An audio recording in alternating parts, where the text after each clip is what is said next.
How to make Rohan style pallistrades. Hi there and welcome to Good Enough Scenery. This is the next part in the Edoras Outpost scenery guide. This is how to make the simple pallistrades that you're seeing around the sides of the Edoras gate there. Let's get into it. So for the pallistrades, I've got this bamboo and essentially I am eyeballing about 3 inches. It will go flying unless you hold it like that. And then cut it in half and cut this half in half. So when I'm cutting the long ones to length, I'll typically hold about 4 of them together and then just snip, snip, snip, holding 4 together, and you've got 16 of them. You don't have to put a point on them. I like to put a point on them. So what I do is I'm holding it at an angle and then just cutting it down like that. Rotate it, cut down, rotate it, cut down, rotate it, cut down, until it has a point on it.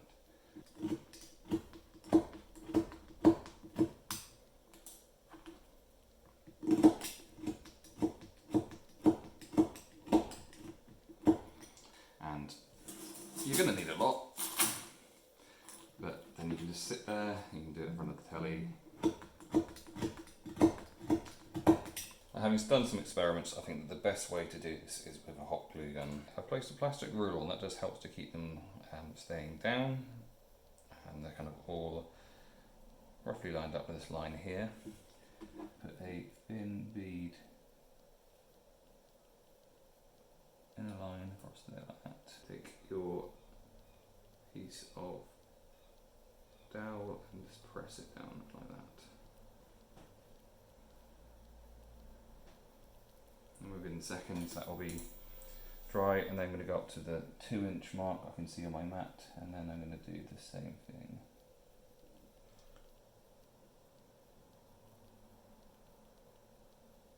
Yeah, just like that.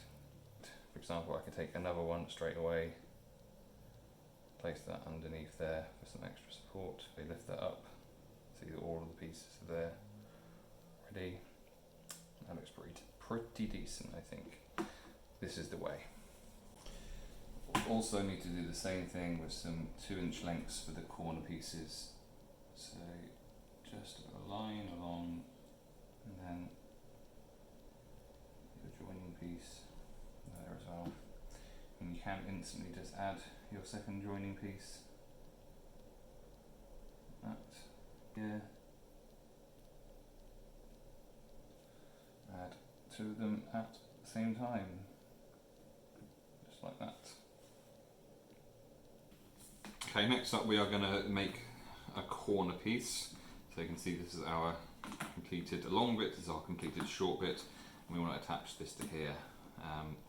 So the way which we do that is to start by shaving off some of this, and we want to get it down so that it's not sticking out at all at the sides, and it's probably got like a 45-degree angle on it. So it's just for the bit sticking out, you can just snip it off like that, but there's not really any way around the fact that you're going to have to work a little bit off of these.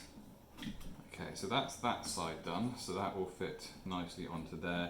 This side still needs just a little bit of work, so exactly the same thing. You can see how they will fit together.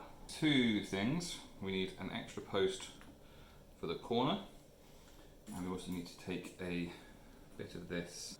Oh, it's a bit that needs to fit in between these top and bottom rungs, which is just a 90-degree bit of cardboard. This pole is going to go into the corner there. It's going to butt up against it. I'm going to use this bit of fence here to lift up. I'm going to align it with this straight edge here. Not go crazy with the amount of glue here because we don't want the post sticking to the bit of cardboard. I'm going to slide this in there, making sure that's at the right height. Now we are going to push this piece in here to kind of lock it all together. So this is going to push the glue in to all the places, and then I'm going to finish this off with some more glue on the outside of it as well. That is the skeleton part, shall we say, of the corner piece completed. So next up onto the walkway. So I've got some XPS foam.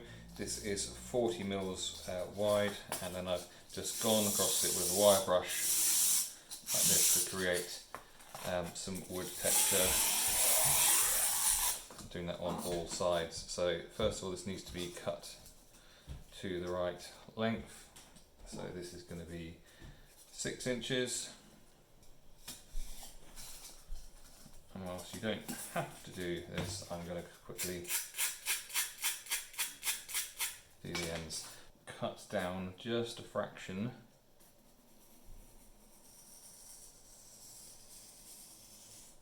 To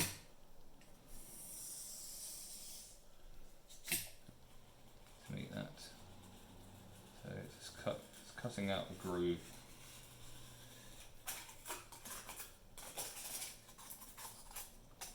You don't have to do this, but you'll see why I'm doing it in a minute.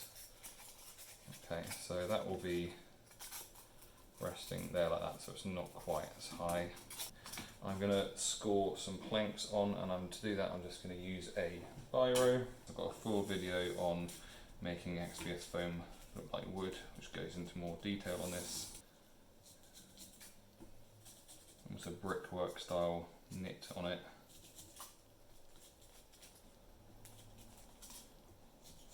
A little bit randomly, but there. And for bonus points you can add in nail holes. Okay, so that's there like that. Now I'm also going to score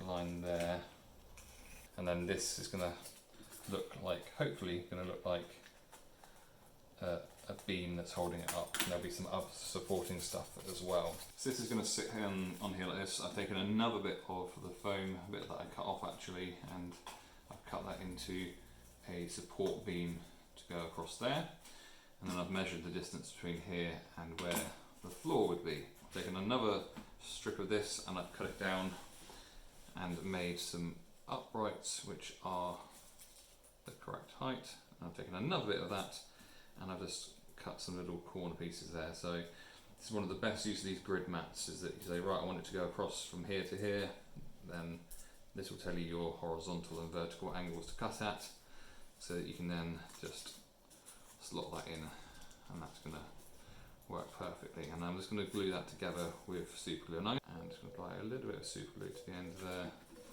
Use this grid here to make sure that we're making a nice 90-degree angle.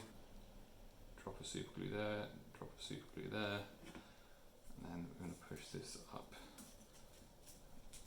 to reinforce that angle, but it's more for decoration than it is for structure.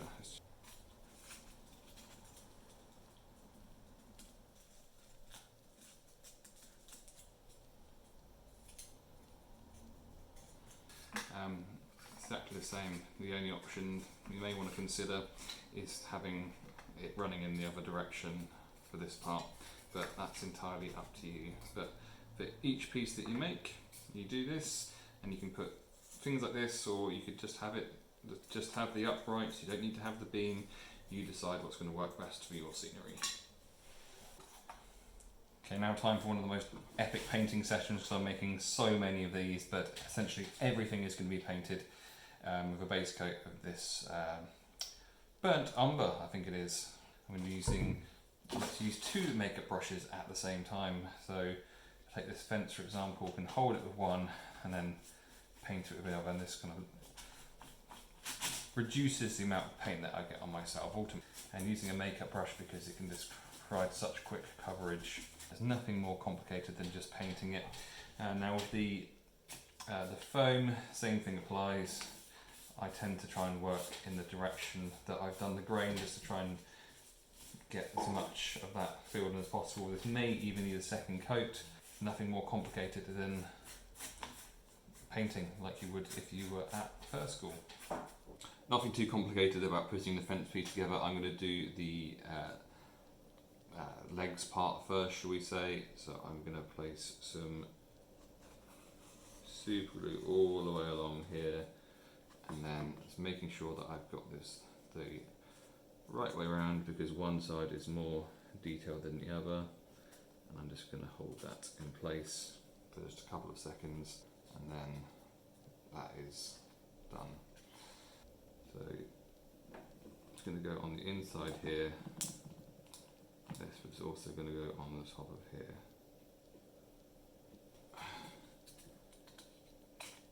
Just press that down onto there like that. I'm going to kind of squidge that glue down so it creates a nice bond with it. And there we have it. And the one thing left to do, which you can do before or you can do after, is just to do a little bit of dry brushing. So to dry brush, well, it's not. This isn't the strict dry brushing. It's going to be, I don't know if you call it wet brushing. Score the foam. All we have to do is strokes, just by going perpendicular to the detail. Hopefully you can see that it's just picking it out. And there we have it. Done. So there you have it. That is how you make yourself some Rohan Palisades. It's a nice and simple build, so I really hope that you enjoy making it. Please like the video, please leave any comments and subscribe to the channel for more good enough scenery.